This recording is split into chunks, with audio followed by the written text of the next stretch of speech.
mbokki Sénégal man Ahmadou Diop seen fidèle chroniqueur hebdomadaire ak seen serviteur moo leen di nuyu ci sunu waxtaan wi ñu tuddee xew-xew réew mi ma leen koy defal bu soobee yàlla bu ma fi yàlla bàyyee bu leen fi yàlla bàyyee talaata bu nekk à partir de 17h GMT heure de Dakar soit 19h heure de Paris xam ngeen ko duutu leen ko jaawatle ñu leen koy defal à travers les ondes de notre radio Sunu Kër FM, la première radio panafricaine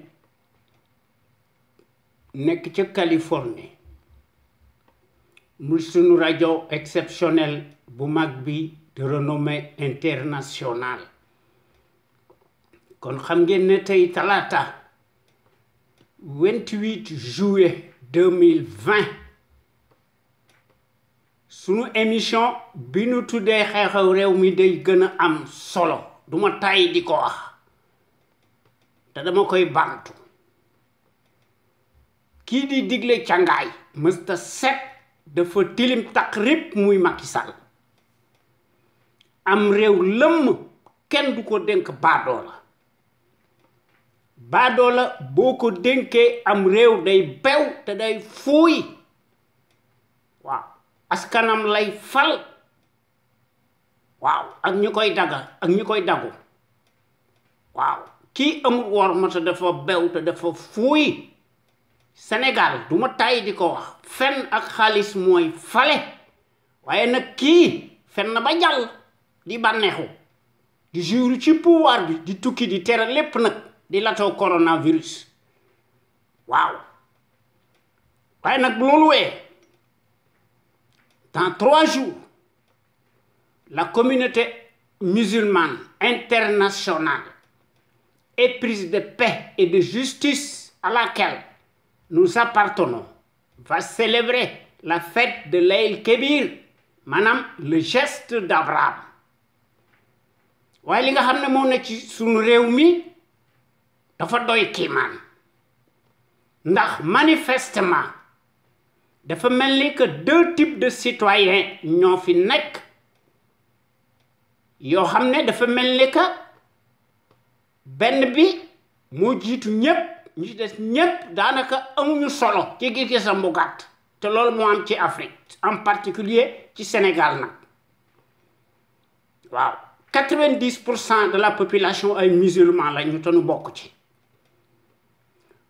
le premier c'est-à-dire le politique est apparenté supérieur au second boo xam ne pouvoir politique bi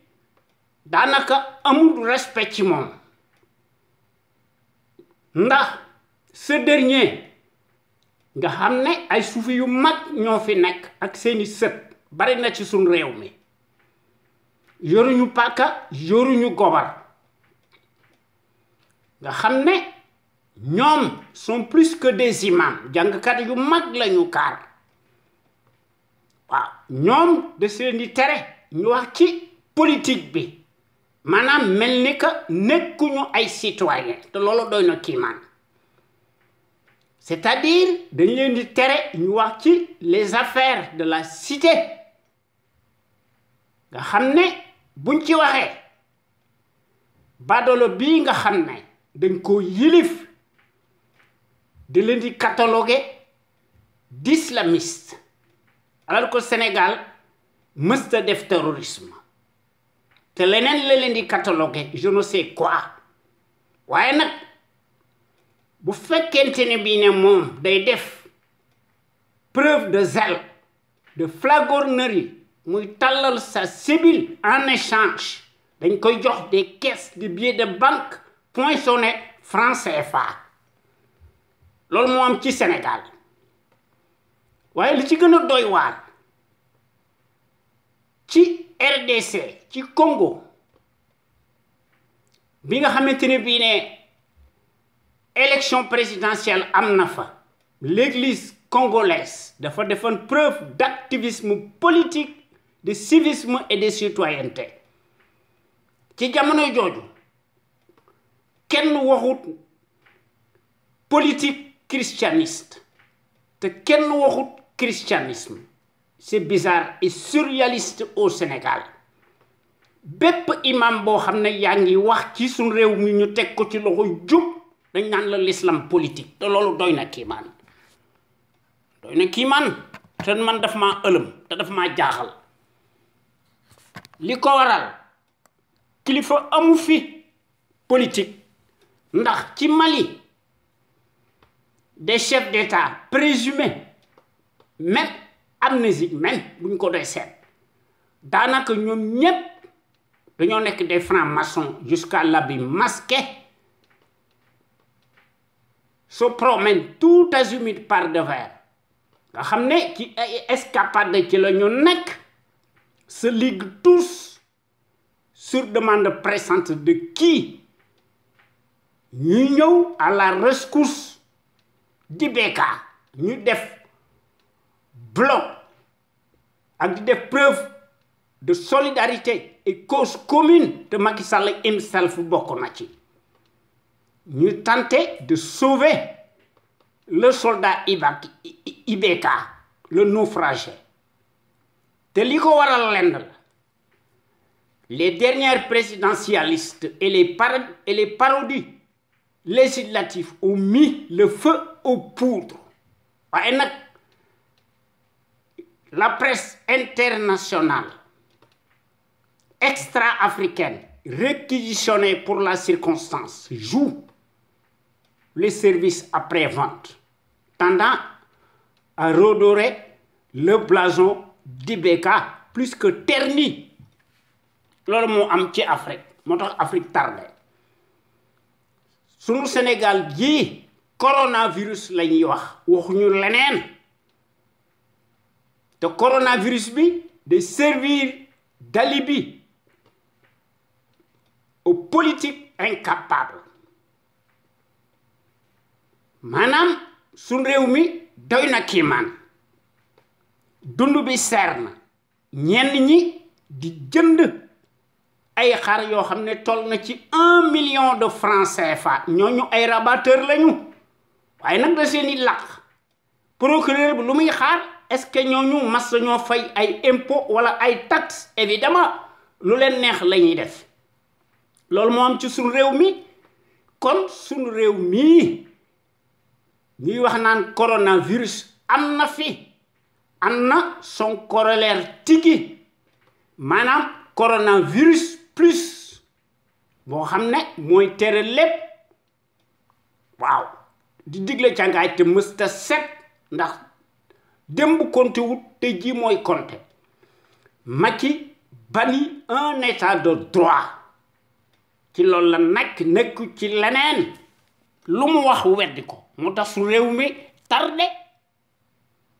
su réew mi nga xam ne duma tàyyi di ko wax paludisme bi mësu fee jóg choléra bi mësu fee jóg les autres maladies mësu fee jóg Ebola bi mi ngi fi les naufragés massifs nga xamné des Africains y compris malheureusement dañoo périr dans les océans maudits et à l'indifférence quasi générale waaye Macky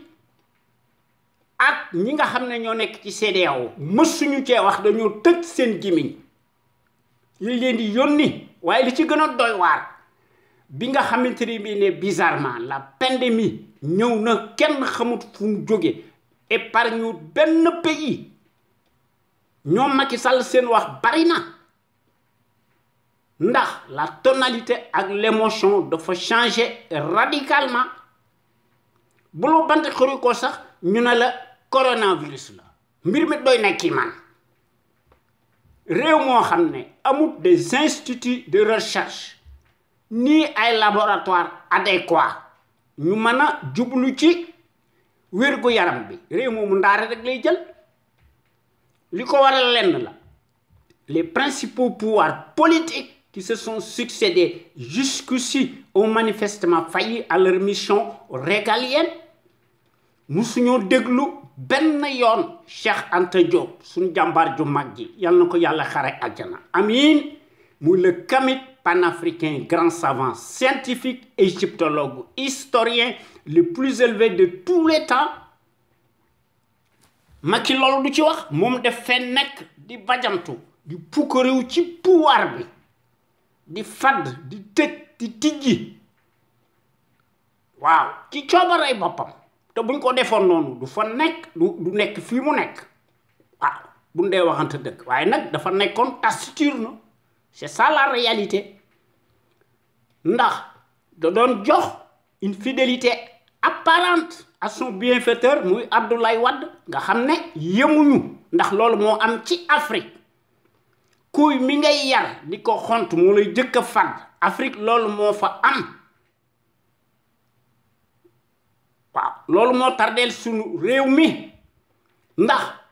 ki nga xam ne mooy nekk son bienfaiteur du yàlla du yonente bi day juum waaye nag ñoom dañuy noppi di tëj seen gémmiñ di def li leen di neex ndax dañoo bëgg a plaire à l'extérieur te li ci gën a doy waar bu leen takkalee ndombay tànk au nom de la démocratie ñu wor seen bienfaiteur loolu moo tax Afrique maanaam di tardé ndax Afrique commence bien mais finit mal c'est ça la réalité parce que ay traîtres ñoo fi nekk surtout nag des élites corrompues nihilistes corruptrices traîtresses pantins satellites de la trempe de Macky Sall amuñu benn vertu palpable ou moralité peu ou prou il faut que ñu abroger systématiquement la constitution moribonde étrangère qui a un caractère totalement blasphématoire à défaut le mal endémique ira toujours en pis réew moo xam ne depuis 8 ans yokkute amu fi dellu ginnaaw moo fi nekk régression totale tout azimut une justice soumise et aux ordres d'un malfaiteur boo xam ne dañuy obéir au doigt et à l'œil de celui-ci nga xam ne nekk ñu lu dul son jouet réew moomu ndaara rek lay jël ndax ci Afrique les médiocres de référence font l'histoire à la place des bons procès présumé judiciaire interminable cataclysmique surréaliste à sens unique Macky Sall yi def des surenchères à l'abondance nga xam ne moo nekk derrière ci koo xam ne dangaa takk rib mësta set nga xam ne procès yooyu buñ ko seetloo ba seetlu ko n'obéissent qu'à des soubassements politiques de bas étage ndax Macky bëggut contradiction waaye nag c'est coupable ñi ngi circuler librement en toutes circonstances et en toute impunité koo xam ne ci ay décret présidentialiste ci la nekk guddi ak bëccëg ak ay nomination muy dekkal sacré yi boo xam ne mi ngi ko tuddee cour de répression de l'enrichissement illicite mon œil décret présidentialiste nga xam ne bu ñu ko seetloo ba seetlu ko di wax dëgg rek te yàlla tax jumuñu une cour martiale unique au monde digne de la Stasi conflit d'intérêts manifeste qui est totalement illégal juridiquement, moralement, cliniquement et politiquement une arme politique de guerre confiscatoire à la démocratie et aux libertés fondamentales de conscience. Ouais, le prédateur tonitruant, taciturne, autocrate de la mécanique des décrets présidentialistes inflationnistes. Beaucoup de contradictions, de beaucoup de séparation des pouvoirs. Ndax yoonam nekku ci ndax xam na li mu def nga xam ne day insulter ci la dëkk le suffrage universaliste mooy gagner à tous les coups et par nga xam ne ci li ko neex la koy defee ndax mooy écrire le scénario du film nga xam ne dafa bëgg a jël l'usufruit sur la pandémie mortelle mu le coronavirus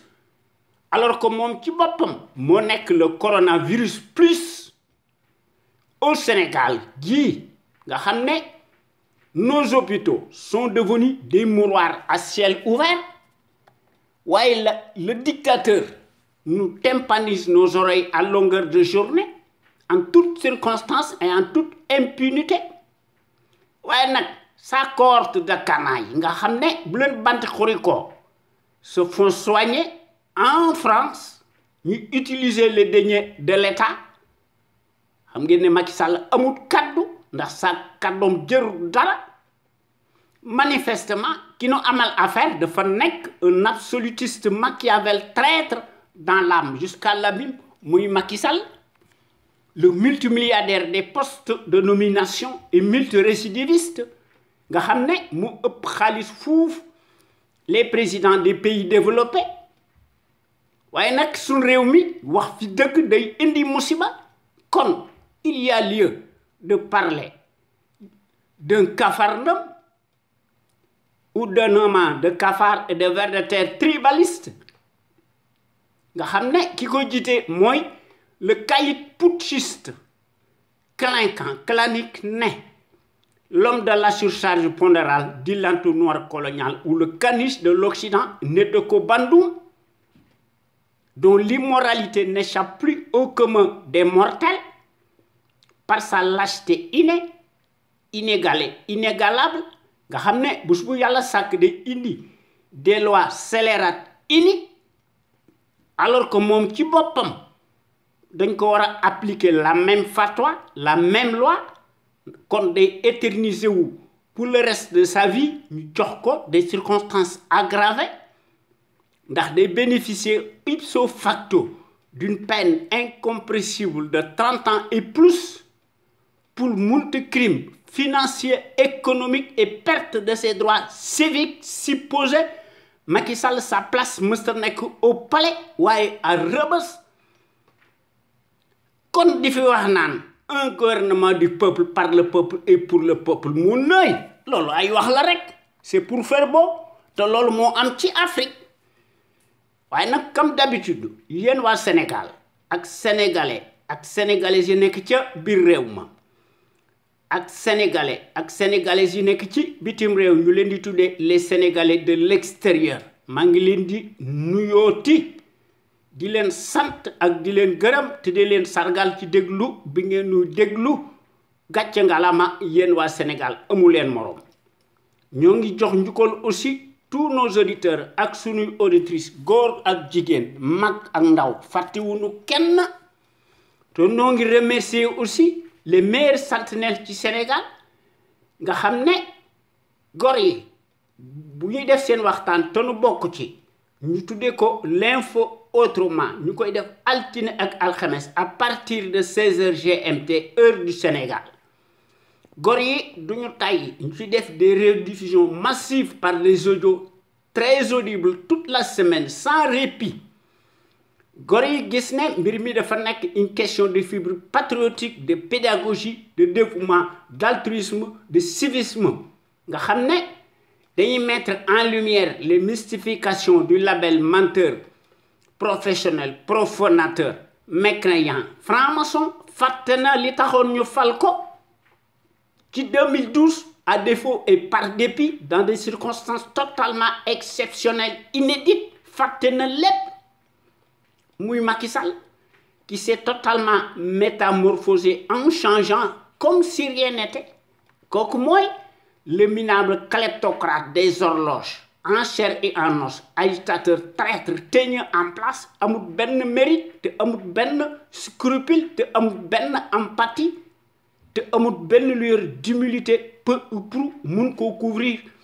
dans son fort intérieur qui est en totale putréfaction. Xam na ko. Macky Sall est un accident de l'histoire. Macky Sall est plus dangereux qu'une enzyme. Toute sa politique def ko tek ci ay tapalé ak di combine yo xamné mo tax sun réew mi delu ginaaw. Lolu taxna ba nga xamné gor yi bu ñu défé sun waxtaan ba paré gor yi indi benen waxtaan ñu tuddé ko en toute objectivité ci samedi bu nek ñu dolli ci nak benen waxtaan ñu tuddé ko la voix des jeunes manam batu ndaw ñi ak yoonu ndaw ñi. Gor yi di ci def des réflexions remarquables de haut niveau yo xamné am na njariñ ñu koy prodiguer sénégalais yi ak sénégalaises yi à travers les ondes de notre radio Sunu Kër exceptionnel, la première radio panafricaine nekk ca Californie ci Los Angeles muy sunu radio exceptionnel bu mag bi de renommée internationale. waaye ñun ñi nga xam ne ñoo nekk ci conscience patriotique daal pour le changement xam sa réew bëgg sa réew jariñ sa réew li ñu yitteel daal mooy il faut que ñu fexe ba sunu Sénégal gi nekk un état régalien. soo gisee képp koo xam ne dafa gis loo xam ne jubut mu wax ko ñu bind ko mu teg ko ci dëgg nga xam ne du mën a am l'épée de Damoclès boo xam ne mooy peser sur sa tête. li nu bëgg daal mooy un véritable contre-pouvoir libre, indépendant, souverain nga xam ne loolu lañ bëggal suñu réew mi, un véritable état de droit la ñu bëgg. ndax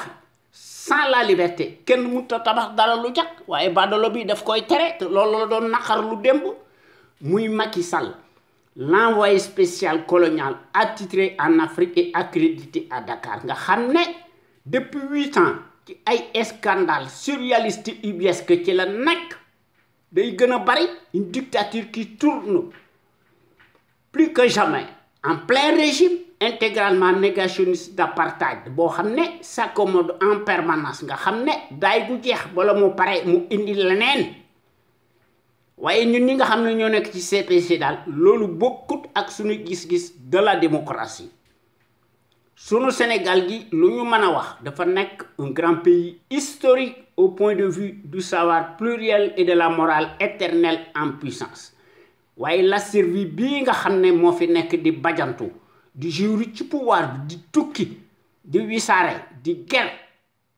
moom day occulter la dépendance dynamique te warkat bu mag la ndax Macky promeut la trahison. Voilà, c'est ça la réalité ci loolu la nekk nekkul ci leneen muy le champion bi nga xam ne muy Macky Sall de la rupture aléatoire et de la corruption à haut débit nga xam ne moo nekk le chantre du népotisme et de la pagaille. waaye démb day bi fi Abdoulaye Wade nekkee seen une certaine presse day seen wax bari woon na lool ndax dañoo xiifoon lool affamé waaw mel ni bant waaye tey day dañoo funki lool bien engraissé ndax se déchaîner pour un oui et pour un non de façon péremptoire abusive même nga xam ne sur l'ancien régime qui en avait naturellement pour son grade était traité de tous les noms de tous les anathèmes du monde et de tous les péchés. waaye curieusement day bi pënduuree gis nañu waaw ndax dañ leen a jox ay sucette ñu noppi tëj seen gémmiñ. la même affluence répugnante nauséabonde dafa changer curieusement sa peau waaye nag day garder sa nature ndax day crypter les discours du changeant Macky Sall ndax bu Macky Sall di guerre day tempérer ab discours am di ko rafetal maanaam la même servilité de changer de tonalité et de sémantique waaye nag préfère parler de gros morceaux péchés te loolu péché la. alors que presse boobu nga xamante ne bii ci loolu la ñu nekk ñoom day elle s'est bien engraissée ndax day dagana la corruption massive moom la Macky Sall tudde l'aide à la presse te loolu doy na kiimaan ndax l'aide à la presse c'est une menace réelle à la démocratie waaye nag Macky nana cure ndax Macky day def l'apologie du colonialisme maanaam l'ingérence monétaire coloniale kooku xam ngeen ne amut benn yoota de patriotisme ni de panafricanisme encore moins de civisme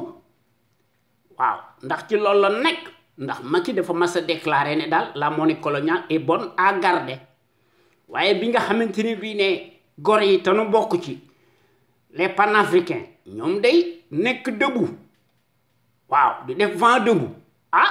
mook Alassane Ouattara day nga xam ne léegi lu ko neex lay def ndax day weddi kàddoom ci coobarey boppam te dara du ko ci fekk. te loolu lañ doon naqarlu ci Côte d'Ivoire ci 2010 loolu doon na kiimaan mook Alassane Ouattara day fexe nañu ba tappale ñu ne daal danañ génn ci franc CFA bi indi l'éco waaw waaye mbir mi bu ñu ko seetloo ba seetlu ko bonnet blanc la ak blanc bonnet waaye ñun ñi nga xam ne ñoo nekk ci CPC daal loolu bokkut ak suñu gis-gis de la démocratie ndax noo ngi dingat bu baax la gestion népotique et gabégique du Sénégal par un parti politique, une coalition de partis et une famille. te noo ngi dingat bu baax l'accaparement des ressources du Sénégal par une seule famille paresseuse piccatique ak son clan. Macky Sall takk leen ndombay tànk yu gën a kawe xam ngeen ne loolu affaire corporatisme la indignement ethnique clanique même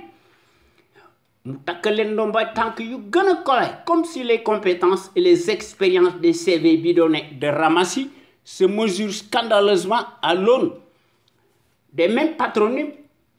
particuliers visiblement bien sonnants. Kooku mooy la conviction surannée surréaliste du négationniste Macky Sall qui foule du pied bouche bu yàlla sàkk les affaires de la cité mu les traître en chair et en os qui l'éprouvent matériellement sur le terrain du crime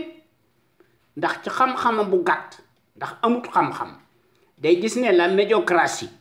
et les postes octroyés se conçoivent exclusivement à l'aune du bazar et au nom de la consanguinité ethnique et à la proximité de l'idolâtrie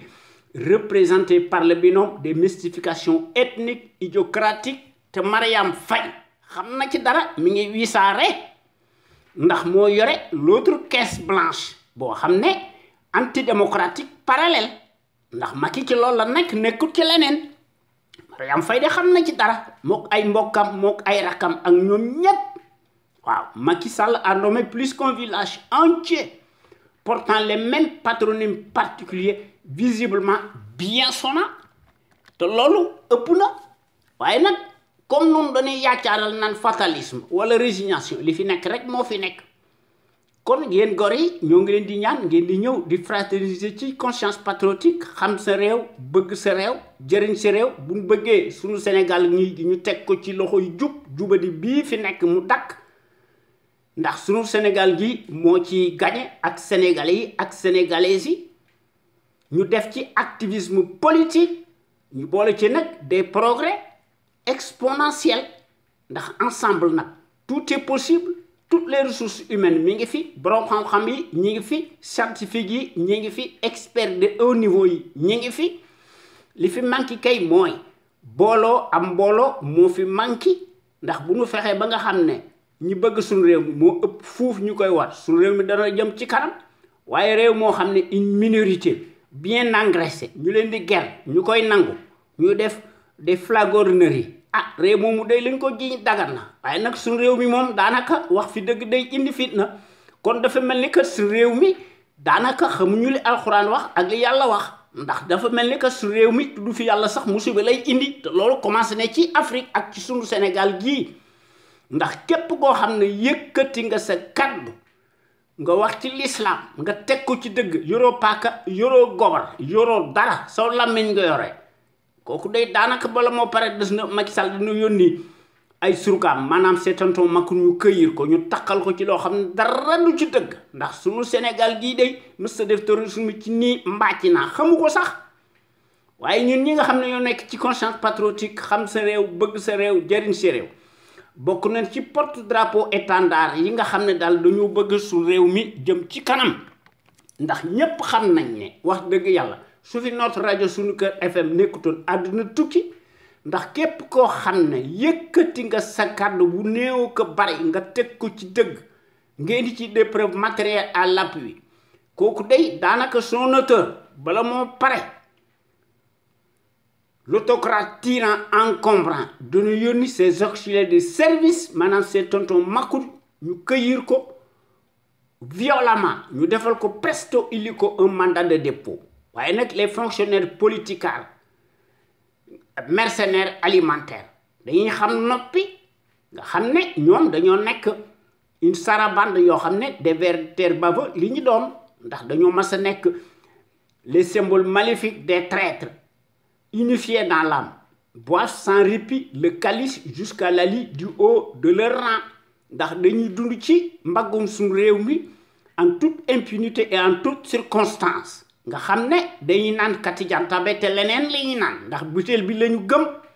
boo déggee seen wax rek xam ne dañoo tàggoo ak seen sago waaye nag ne tarisse pas d'éloge à l'égard du fasciste en place lequel nag paraît-il n'a pas de défaut mais rien que des qualités te gëmuñu ci dara moom ci boppam sax xam na ko waaye nag comme dafa bew waaw parce que ñoom dañ leen di Macky Sall day wane ne ñooñu dañoo nekk des porte-voix kon ki nga xam ne day jël ses propres intérêts mal placés mu teg ko avec ceux ñi nga xam ne ñoo ko yilif ñu koy def de façon souterraine et dans le secret des dieux ñuy gis ne mbir mi dafa nekk une stratégie géopolitique internationale gole di bay babu du dunde moo tax su réew mi tardé un fonctionnaire si riche daal n'est jamais synonyme de patriotisme kooku mooy wane ne Macky Sall mësta nekk un kilifa net ni ndax nekkul un indigne chef de bande d'un parti politique cliniquement clanique te yàgg na ko wone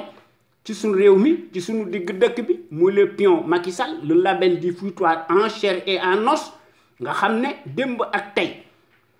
dañ koy peindre sous les défroques victimaires des leurs ci 2012 ba tey jii et ce sous la baguette magique de la référence propagandiste mondialiste de l'arbitraire et de la tyrannie ñuy jokkoo en jointure avec le vacarme hystérique de la servilité endogène en place waaye nag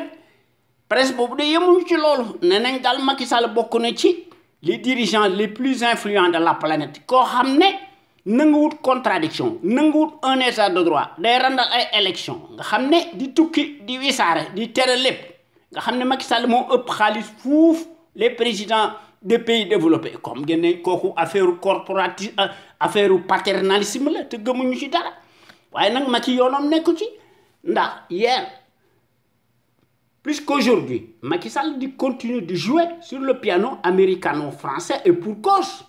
waaye nag yoonam nekku ci à nos attentes pressantes sociales il n'en a cure il n'en démord jamais et s'en fout de tout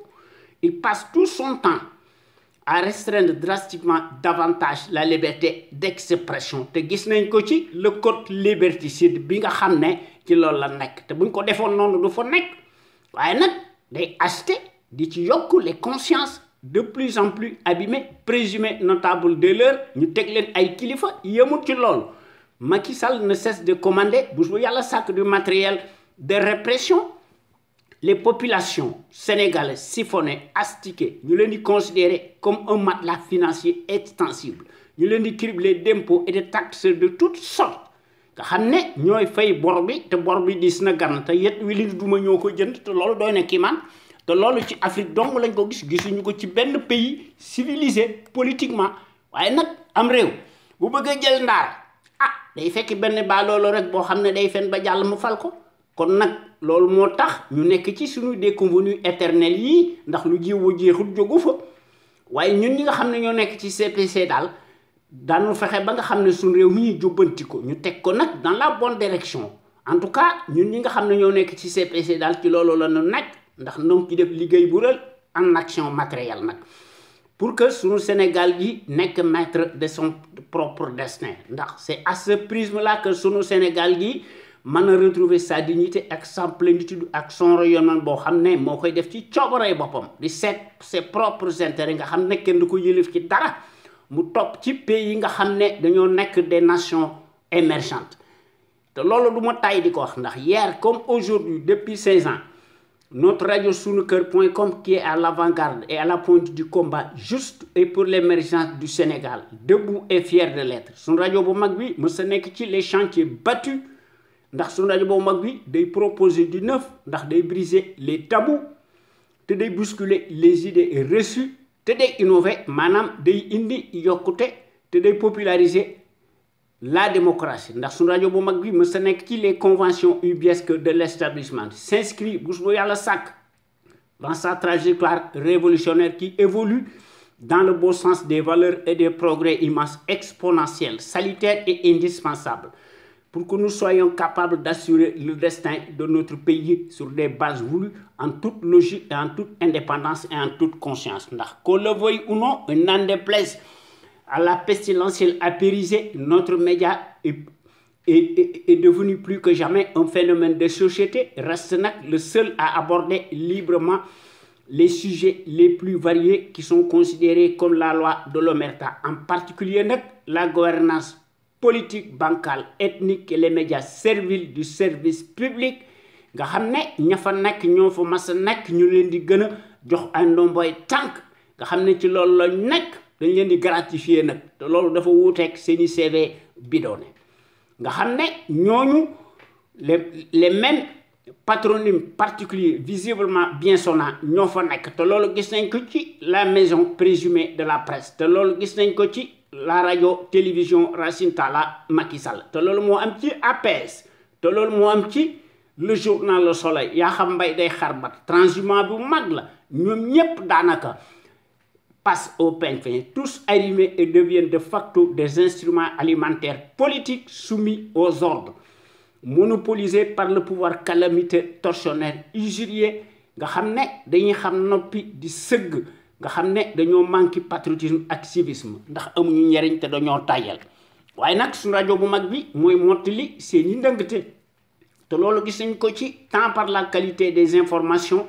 qui sont largement publiées à travers notre site sunuker.com que par les analyses pertinentes des sentinelles sénégalaises nga xam ne ñooy wax ci sunu rajo Sunuker FM l'avant-garde du civisme et du patriotisme te loolu nag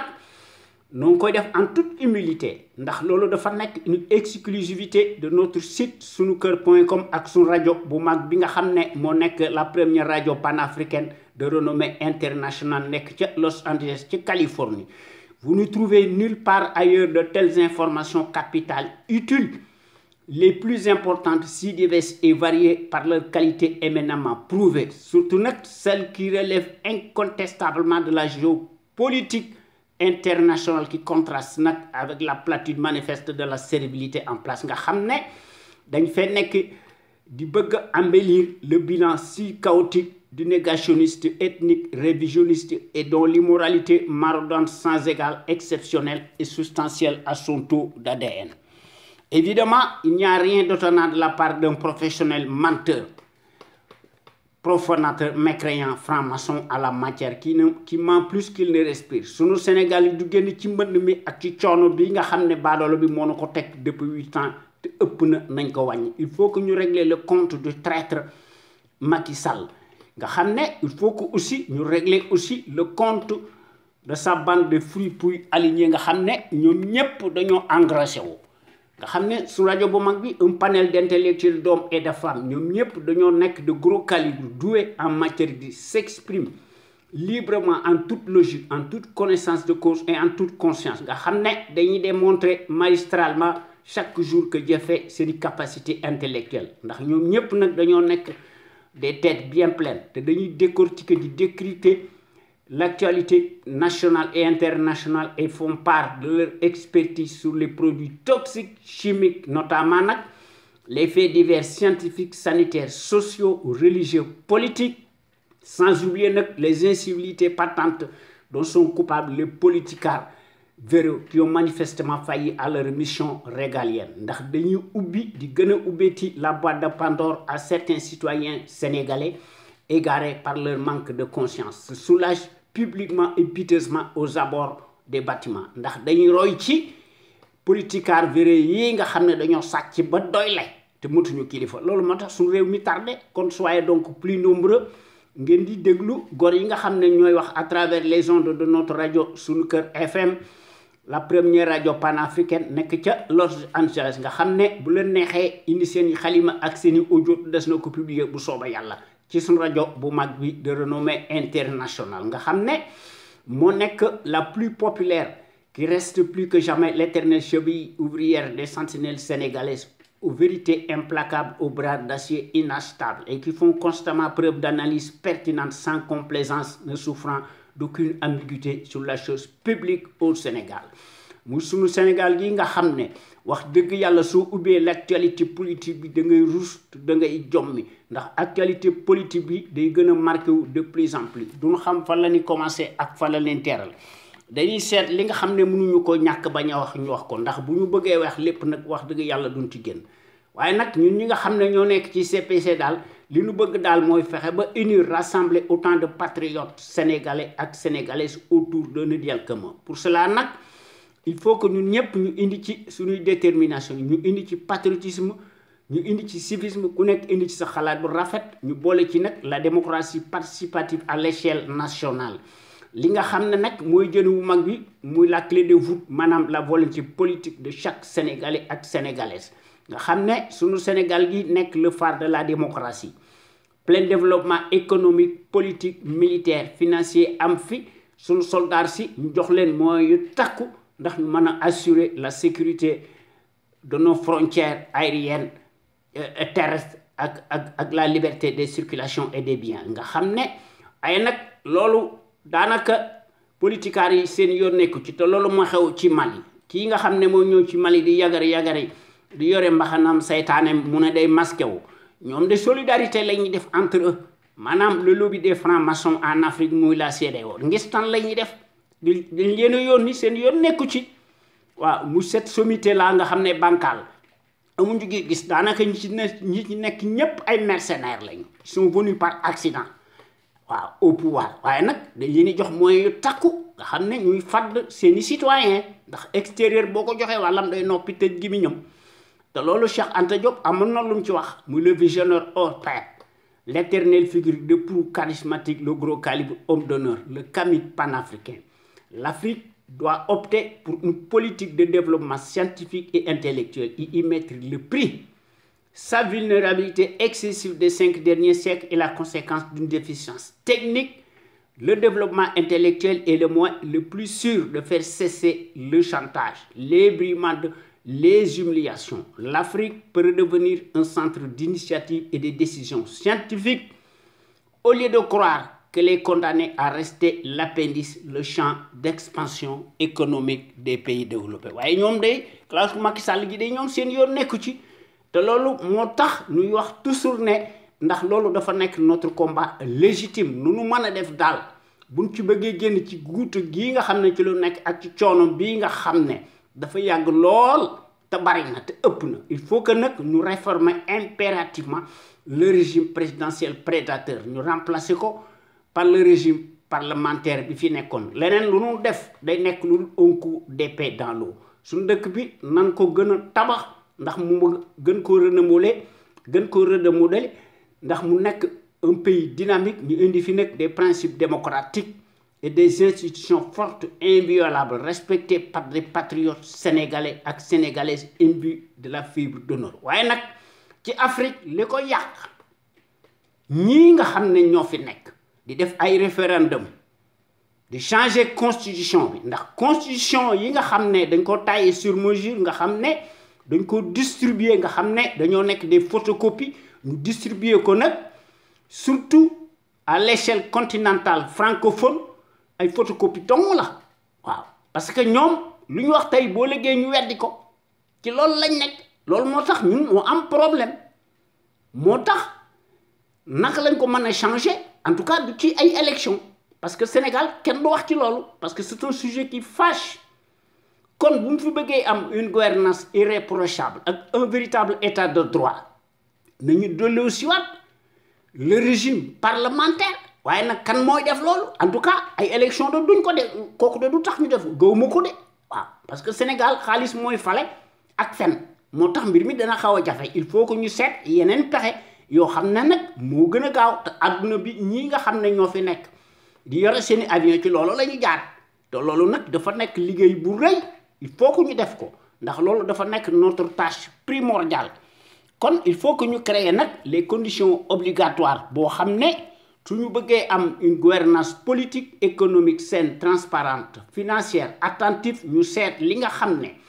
mooy les seuls intérêts nationaux incessibles légitimes supérieurs de la nation sénégalaise pour toutes ces raisons nag il faut que nag ñu teg ci suñu kaw réew mi de véritables sentinelles sénégalaises impartiales charismatiques de manière qu'elles soient en mesure de créer une impulsion dynamique pérenne. Cela étant dit, il faut que nous cultivions le patriotisme, la démocratie, la justice sociale, la justice tout court, l'éthique, l'équité, l'unité nationale en fi sécurité en fi te lu ci manqué dara du xew waaye ñun ñi nga xam ne ñoo nekk ci CPC daal xam sa réew bëgg sa réew jëriñ si réew maanaam ñun ñi nga xam ne ñoo nekk ci conscience patriotique pour le changement xam sa réew li nu bëgg daal mooy il faut que ñu gën a rehausser l'étendard de nos valeurs pour cela nag nous devons nous inspirer et puiser dans le trésor inestimable de nos valeurs hommes d'honneur yoo xam ne c'est des soufis yoo xam ne dañoo mas a nekk des hommes d'honneur ñu tëdd ci suñu digg dëkk bi nga xam ne ñu jàngale seen xam-xam ci sunu université yi ci sunu collège yi ak ci sunu daara yi ak ci sunu école primaire yi te bu ñu fàtte aussi sunu jàmbaar ju mag ji du ma tàyyi di ko wax muy Lat Dior Ngoné Latyr Diop, l'homme de la résistance armée, notre héros national qui combattit farouchement et héroïquement l'armada coloniale pendant 24 ans. Malgré la supériorité numérique et matérielle des envahisseurs, a versé son sang et marqué d'une empreinte digitale sa vie, a livré des combats acharnés sans merci, combats yu metti face à l'armada du colonialisme repoussant. Muy Lat Dior Ngoné Latyr Diop, notre héros national emblématique, charismatique, qui tomba fièrement sur le champ de l'honneur, les armes à la main, à la bataille de Derklé le jeudi 27 octobre 1886, avec 2 de ses enfants majeurs, Moukendala Niabass et Sakhawer Niabass, avec beaucoup de ces guerriers redoutables, ils laissèrent leur vie ce jour-là. Amin. Muy ci dernière bataille historique bobu xewon ci Derklé ndax ci demb dal en tout cas ci Kayor dans son histoire dal n'importe qui dal ne pouvait pas prétendre le titre de Damel du Kayor ndax ci jamono joj dal bu beugé nek Damel du Kayor il fallait avoir l'esprit du sacrifice et la capacité de résistance da nga wara abnégation ak dévouement ak fitu gaynde ndax do wara trembler comme une feuille morte da nga wara subir des épreuves d'endurance te da nga wara combattre en même temps sur le terrain des hostilités te Lat Dior Ngoné Latyr Diop, notre héros national, def nako à l'âge de 15 ans amul kenn ko xamné moko def ci aduna waye nak sun réew mi muy le Sénégal des temps modernes kenn xamétu ko ndax nos soi-disant présidentialistes de la République de la démesure ñom ñep danaka presque dañoo nek des multimilliardaires par des postes de nomination et par les raccourcis politiques des postes de nomination tànn sablonnaire se réduisent en roitelets nga xamné ki nga xamné mo ci nek nga xamné dafa fen ba jall mom day sàcckat bu mag la ndax un fonctionnaire si riche dal n'est pas synonyme de patriotisme ñom ñep tous dañoo nek des abrutis poltrons, des clowns de pacotille dévergondés entourés de garde-corps, se donne lamentablement la qualité des dirigeants imaginaires yo xamné musuñu ko nek ni de près ni de loin. De vous faites aussi les gros calibres, madame, les gros intellectuels de la trempe de Cheikh Anta Diop et Mamadou Dia Kassèche encore. Il faut que nous cultivions le civisme chez les populations. Le civisme de Fomassanek, le réflexe descend de tout citoyen responsable qui a sa place dans la société. Le civisme implique le savoir-faire et la civilité lorsqu'il s'agit de la chose publique. En tant que citoyen à part entière, somme et droit, da nga am ay devoir waye classe Macky Sall de ñom yaakar nañ ni ay devoir rek la am motax su rew mi tardé ndax ci lolu nak ñu fi def une vaste campagne de sensibilisation massive bo xamné exclusivement sur la chose publique. Pour cela nak ñu fi def une vaste campagne bo xamanteni bi am na ndariñ ndax ñu mëna éveiller nit ñi de manière que chaque citoyen ou sénégalaise ak citoyenne sénégalaise fu mëna nek ci aduna bi dafa wara am le devoir moral de s'armer de son bulletin de vote. Seet ki nga xamné biram set na ginaawum set na ñu xam ndeyam ak bayam fan la jànge est-ce que bayam ci lu mu nekkoon ndeyam ci lu mu nekkoon est-ce que ndeyam est-ce que waajur mi ay traître luñ doonoon avant ñu koy fal bu fekkente ni bii nag ku maandu la koo xam ne dafa jub ñu fal ko nag librement en toute logique en toute conscience et en toute indépendance. Seet ki nga xam ne nag moo défendre l'intérêt général ñu wote su fekkente ni bii ne scrutin am na waaye day kii de loolu de sentuñ ko ci kii nga xam ne day reporter si nejee les législatifs et les locales nga xam ne moom yoonam nekku ci ndax day bànneexu ci pouvoir bi mu toogee ci siis bi day wane na jikko ju ñaaw ji nga xam ne ci la masa nekk kon mbir mi affaire ADN la affaire deret gëw mu ne day ay carte moo ko fi jële waaye nag ay carte day moo taxoon mu falu ndax de mu compté wu tey jii mooy compté saay-saay si nga xam ne ñoo nekk ci Afrique ci loolu la nekk ndax Macky Sall day bokk na ci ñoom ndax Macky Sall est totalement réfractaire à la démocratie ndax day utiliser lâchement les moyens de l'État ba ci ëppal di ci abuser bu su yàlla sàkk ndax le suffrage universel daal universaliste di ko génn ci pouvoir bi il faut que nag kon ñu génn ci suñuy arme conventionnelle pacifique ñu condamné ko mu neex ko mu naqari ko ndax mu mën a abandonné buñ ko defut à défaut l'issue des scrutins de pacotille ñu ngi koy gën a jouer toujours dans la cour des voleurs en bande organisée ndax baadoolo yi nga xam ne ñoo nekk ci Afrique dañuy def solidarité waaye nag jikko ju ñaaw ci ñoom ci la ñu nekk ndax dañuy gis ne daal affaire élection day nekk lu dul une simple formalité administrative kon sunu Sénégal gi du mën a échapper aux contingences mondiales obligatoire spécifique nag à chaque pays ndax sunu Sénégal gi yilif boppam lépp lu muy def mu def ko ci coobaray boppam mu def ko nag sur des bases voulues ndax une rupture totale am fi jub am fi un état de droit boo xam ne transparence ak démocratie lépp am fi bu ñu ko defut luñ ciy fekk rek moo na ciy fekk kon sunu rajo bu mag bi moo nekk notre radio la plus crédible par son patriotisme actif ndax sunu rajo bu mag bi dafa am des qualités exceptionnelles ndax la qualité est avant tout un état d'esprit qui vise à l'excellence yokkute am fi ci jëf jikko won ko askan wi bu leer naññi te loolu la sunu rajo bi am ak góor yi nga xam ne dañoo mas a nekk des sentinelles sénégalaises qui s'expriment librement en toute logique, en toute indépendance et en toute conscience sur des bases voulues et qui compensent par leur esprit alerte la bassesse et la médiocrité d'une certaine classe politicarde, plutocrate, multimilliardaire des raccourcis politiques. Dans les sentinelles sénégalaises qui s'expriment librement à travers les ondes de notre radio sunu kër ñoom ñëpp nag bu ndey wax dëgg dañoo am une logique crédible, patriotique, nationaliste bien placée qu'elle distille peu à peu dans les consciences sénégalaises pour que sunu Sénégal gi aille de l'avant ndax ci sunu Sénégal gi topp ci sur la trajectoire des grandes nations émergentes nga xam ne ku leen tooñ ñu diggaale ko yow ba mu saf-sap nga xam ne sunu rajo bu mag bi nag bu ndey wax dëgg quant à elle historiquement et présentement et par définition est la référence exemplaire et à la différence d'une certaine servilité achetable de référence s'accommode mécaniquement et hystériquement par la désinformation et la manipulation n'agit qu'au doigt et à l'œil du régime capitulaire négationniste et de son chef valet, menteur, professionnel, profanateur, mécréant, nègre de service en place mooy Macky Sall waaye nag notre radio sunuker.com fidèle à elle-même bu ndey wax dëgg rek dans sa ligne éditoriale qu'on lui connaît reste nag comme jamais le rempart de la démocratie réelle qui porte par excellence la marque du support médiatique sénégalais le plus libre pour son indépendance plausible par rapport à un exécutif corrompu, juge et parti impulsif et qui dicte par devers sa propre loi arbitraire au nom de la tyrannie pour faire taire toute voix discordante des opinions libres. ndax sentinelles sénégalaises yi nga xam ne ñoo nekk fi ñu nekk ñooy wax ci kaw li nga xam ne politiciens yi nga xam ne dañoo manqué de civisme et de patriotisme ndax ay insuffisance criarde ci la ñu nekk dañuy yore seen i këll di tàllal seen i loxo di sukkal saay-saay bi nga xam ne mënut a nekk kilifa ndax moom ci boppam sax xam na ko ndax góor yi nga xam ne ñooy wax à travers les ondes de notre radio sunuker.com nekk ñu fi rek di ŋàññi wala di sànni ay xeer wala di wax lu leen neex bés bu yàlla sàkk nag dañuy proposer des solutions concrètes nag ndax ñu mën fee créer un véritable Sénégal émergent totalement opposé à celui des menteries inflationnistes fascistes ndax sentinelles sénégalaises yi ñoo nekk fi ñu nekk amul ci kenn koo xam ne am nga benn complexe lu néew ko bari ndax ñoom ñëpp nag dañoo am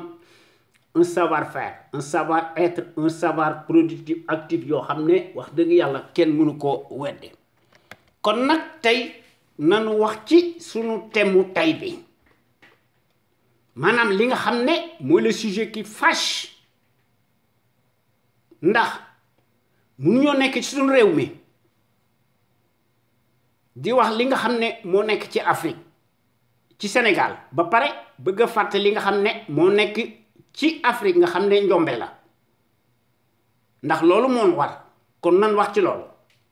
maanaam nanu wax ci lii nga xam ne moo nekk ci Côte d'Ivoire maanaam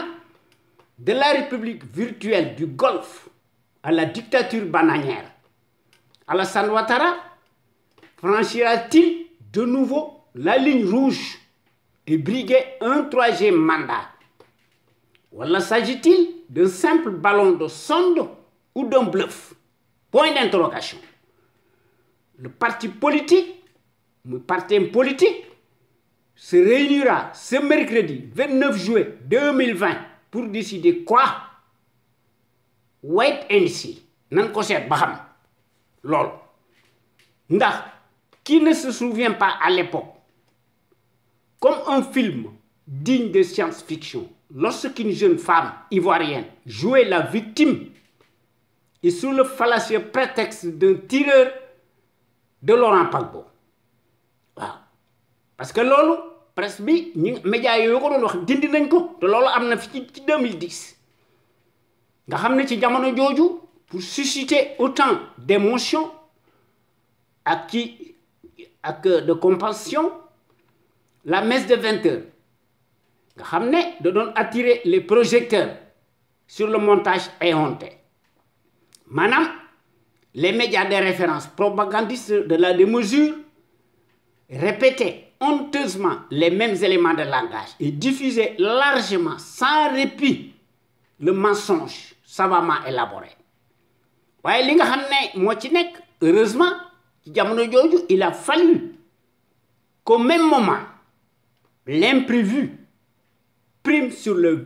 prévu maanaam heureusement un caméraman amateur qui était présent sur les lieux moo doon filmer la scène surréaliste dans laquelle on voit la présumée morte bien vivante se lever en chair et en os face au public effaré ivoirien waaye li ci gën a doy waar ci jamono jooju aussitôt la séquence disparaît totalement dans les radars médiatiques muy le fameux scénario des coups tordus n'en est pas un s'est multiplié tant dans le quartier de Yopougon ak Boho Douékoué nga xam ne des milliers d'Ivoiriens ont été brûlés vifs et mis sur le compte du camp de Laurent Gbagbo présumé coupable nga xam ne moo bëggoon a génne son pays des griffes du franc CFA te loolu li ko waral lenn la crise ivoirienne post-électorale de 2010 à 2011 a fait plus de 3000 victimes. Paradoxalement, on a désigné un seul camp coupable, c'est-à-dire celui du vainqueur réel des urnes parlantes. Boo xam ne dañ ko jatal muy Laurent Gbagbo. En revanche, bizarrement, le rebelle du Nord, qui était lourdement armé, se déclarait sous les oripeaux des masques victimaires. Allez savoir et pourquoi. Et par malheur, Alassane Ouattara, sa candidature, su fekkente ne bi nekk na candidature, kooku day nekk une déclaration de guerre à la Côte d'Ivoire entière. Il n'y a ni plus ni moins. Point barre. Loolu moo fi nekk. waaye li nga xam ne quelques années plus tôt, muy l'hypocrite da doon déclarer orbi et urbi mu ne les Ivoiriens bëgguñu ko parce que dafa nekk un musulman te ñi nga xam ne ñu koy couvrir par derrière nga xam ne ñooy prendre cause et c'est fait waaye question bi ñuy posé mooy où a-t-on vu dans le monde que les prétendus suprémacistes blancs de l'heure ñu défendre la communauté internationale musulmane éprise de paix et de justice man de gisuma ko ndax ci Yémen kenn du ci wax pourtant guerre ma nga fa. Au contraire, selon eux, tout bon musulman est potentiellement dangereux, si bien que porter le nom est synonyme de suspicion de terrorisme automatique, voire une connotation d'anathème. Alors que les mêmes qui s'agriffent, nga xam ne ñii nga xam ne muy Alassane Ouattara nga xam ne dañu ne laïcité la ñuy def. Est-ce que c'est convaincant? mbir mi buñ ko seetloo ba seetlu ko entourloupe la nga xam ne dañuy clamer haut et fort seeni valeurs chrétiennes à travers des symboles idéologiques kooku ne trompe personne on dort debout et quand l'hypocrisie tient le monde loolu moo fi nekk waaye li nga xam ne moo nekk ci Côte d'Ivoire fi mu nekk c'est la République bananière où l'équation tribaliste insoluble dit le trompisme à dormir debout. Alassane Ouattara très sûrement candidat malgré lui nanu la wax kooku mooy des légèretés fumantes d'un fauteur de trouble boo xam ne mbir mi bu ñu ko seetloo ba seetlu ko 10 en long sur un escroc démasqué toutefois dans l'hypothèse impensable mën a briguer un troisième mandat kooku day violer délibérément la constitution ivoirienne dans son article 188 boo xam ne daf koy interdire systématiquement sans embâche sa candidature illégale et illégitime waaye décidément ci Afrique les pratiques usuelles douteuses ont la peau dure, dans quelle planète sommes-nous? Waaw question boobu la ñuy posé waaye li nga xam ne moo ci gën a doy waar aussi extraordinaire que cela puisse paraître, l'étrange communauté dite internationale qui était très bavarde hier, en 2010, face aux tyrans ivoiriens de la dernière heure, se garde bien de mouiller le maillot, joue les abonnés absents, apparaît peu réactif sur les turpitudes chevaleresques démesurées d'une marionnette convulsive au long temps, n'a plus de limite, muy Alassane Ouattara. Ndax ce que l'on n'a jamais permis, ni de près, ni de loin, au tigre réel de la Côte d'Ivoire, muy Laurent Gbagbo, le pur produit, le natif de Gagnoa, panafricain, dans l'action matérielle, et par définition, qu'on le veuille ou non, le politique, le redresseur des consciences, l'homme d'honneur, l'insoumis, l'indomptable soldat intrépide, patriote, le plus élevé de toute la chapelle en place, a perdu sa place due à cause de sa noble ligne qui s'est fixée lui-même. Ouais, aujourd'hui comme hier, il est victime d'une large campagne de désinformation, de diabolisation systématique sans précédent qui est connue la Côte d'Ivoire, continue de s'abattre contre lui et ses supports immédiats ont tous presque payé un lourd tribut fâcheux même. Ce ténor, en l'occurrence Laurent Gbagbo, l'historien ex-président de la République ivoirienne, tient bon et auteur de Marbre, d'un célébrissime ouvrage retentissant selon François Mattei, pour la vérité et la justice, Côte d'Ivoire, révélation sur le scandale français, a eu jusqu'ici un succès international jamais démenti, en particulier auprès de l'opinion africaine à l'échelle continentale francophone. Nota bene, la préface si parlante du livre cite un proverbe africain. Vaut plus que toute la philosophie et les fables mondiales réunies interplanétaires. Ndax préface boobu, proverbe boobu dane aussi longtemps que les lions n'auront pas leur historien, les récits de chasse tourneront toujours à la gloire du chasseur. De kooku c'est parlant, pas de commentaire. Ouais, alors, l'icône, la vaillante exceptionnelle figure de proue, le marqueur gros calibre,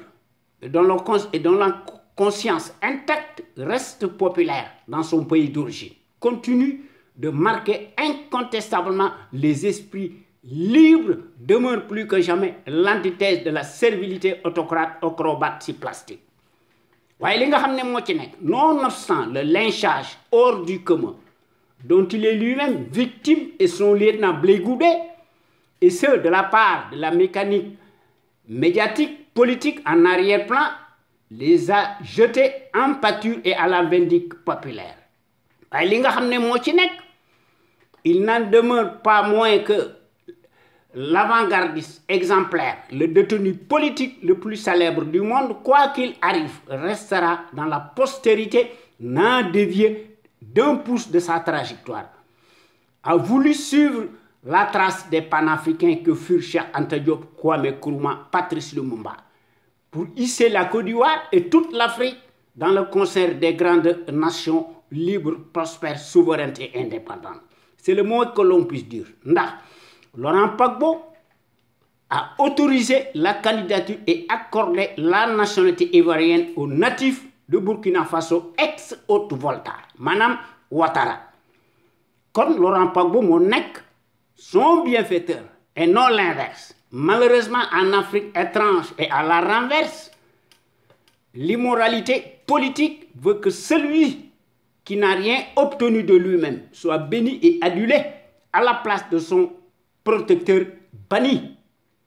Loolu mooy, aussi extraordinaire que cela puisse paraître, semble-t-il, par les faits têtus qui parlent d'eux-mêmes, ce que l'on refusait pour Laurent Gbagbo et pour son grade, dañ koy accordé au putschiste l'aventurier déclaré non éclairé, fait partie des câbles de la France-Afrique pour sa docilité et sa loyauté à la charte de l'impérialisme non assumé. dont le mot que l'on puisse dire ne doit sa posture que grâce au coup de canon. Une éventuelle candidature surréaliste digne d'un casus belli sous le fallacieux prétexte d'éviter une prétendue instabilité politique monnaie entretenue par la servilité en place jette le trouble, met en péril la démocratie et les libertés fondamentales,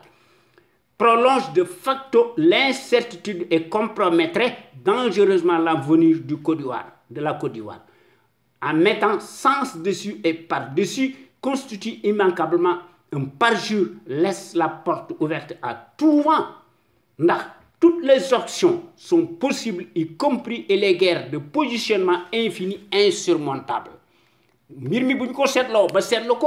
Tout cela n'augure rien de bon. Que l'autocrate, le flibustier, porterait l'entière responsabilité face à l'histoire, qui se le tienne pour dit. Voilà la réalité.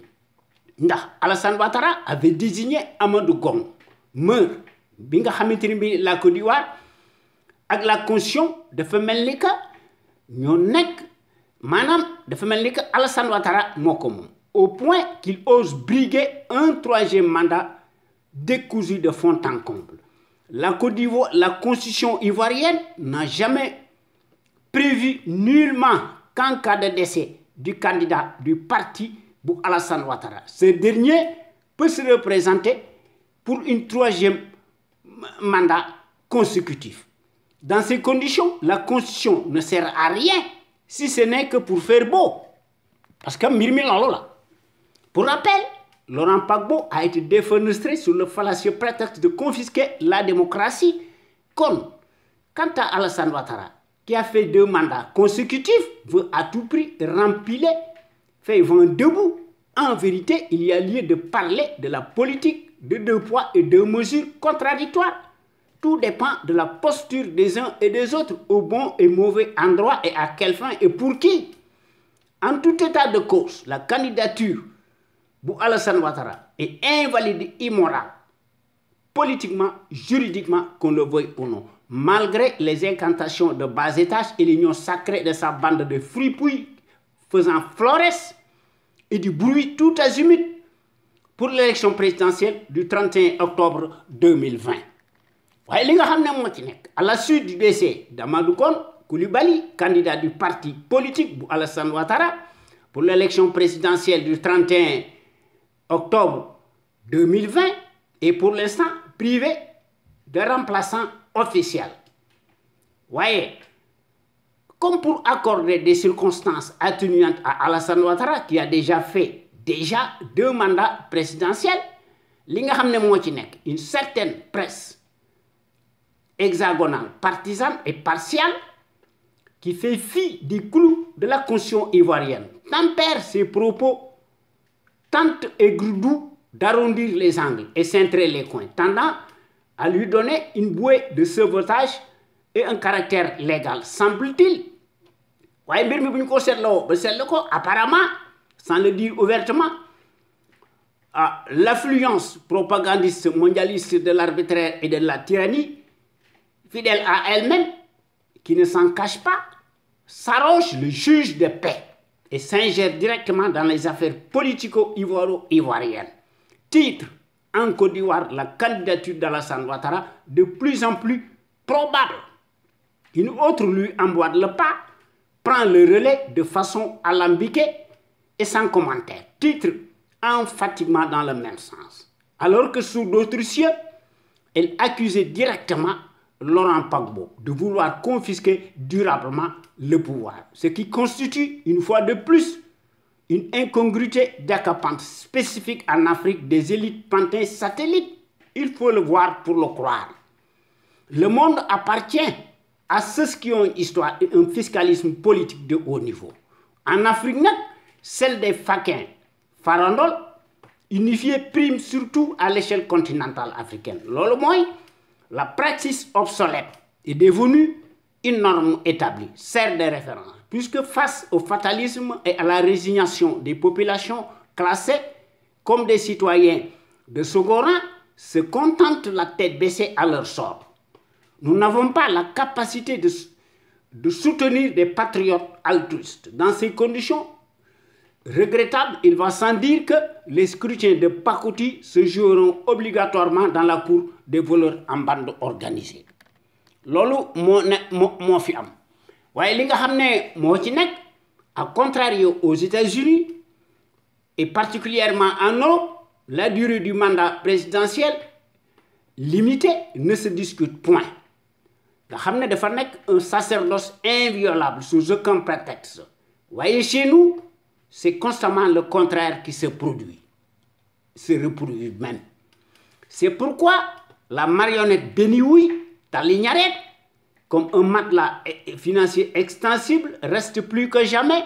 de ce qu'il est convenu d'appeler avec euphémisme l'hydre mafieuse franc-maçonnique par extension en bande organisée. Ce faisant, tel un cordon ombilical ou une toile d'araignée, le conglomérat des traîtres médiocres se prolonge absolument dans le ciel ouvert sénégalais, obscurci d'un banditisme financier, familial, ethnique à la Macky Sall himself. Ndax dafa am ginaaw bien cuirassé. Kon nan wax ci sans tabou du binôme Macky Sall Alassane Ouattara nan ci wax. Manam ñaar ñooñu ce qui les unit est plus fort que ce qui les désunit. Ndax tous les deux se valent, se tiennent comme une corde, ont en commun une approche étriquée sur la bonne gouvernance. Placent leurs familles, seeni cousins, cousines, frères et sœurs, les obliger au cœur de leur état respectif. Yo xamné dañ koy agenouer. Waye curieusement, ñaar ñooñu, comme tant d'autres, ils sont bien notés par le club des décideurs et par leur manière confiscatoire à la démocratie et à la liberté d'expression. La plupart d'entre eux privatisent leur propre parti politique qu'ils gèrent comme des entreprises unipersonnelles familiales, désignent automatiquement leurs successeurs, lesquels ne deviennent en définitive que des guignols tondus ou une caisse de résonance et d'enregistrement. De lolu, comme le disait le défunt François Xavier Verschaff, auteur de l'ouvrage Noir Silence qui arrêtera la France-Afrique, le pouvoir en Afrique est une affaire de famille et de clan. De lolu, Alassane Ouattara et Macky Sall, pour ne citer que ceux de là, ñi am nañ ci une illustration. Malheureusement, cette caste des coups tordus à le vent en poupe est gratifiée, bizarrement et étrangement. Pour le premier, c'est-à-dire Alassane Ouattara, maintenant, s'agit-il alors, et encore une fois de plus, d'une dérive supplémentaire, corsée, qui n'en est pas un, ndax dafa melni que n'est rien d'autre qu'une trahison en continu. Fait un appel du pied ou un clin d'œil crypté à son acolyte sénégalais immédiat, en la personne de Macky Sall en chair et en os, l'autre valet de l'Occident, qui est par définition nommé à juste titre l'envoyé spécial colonial accrédité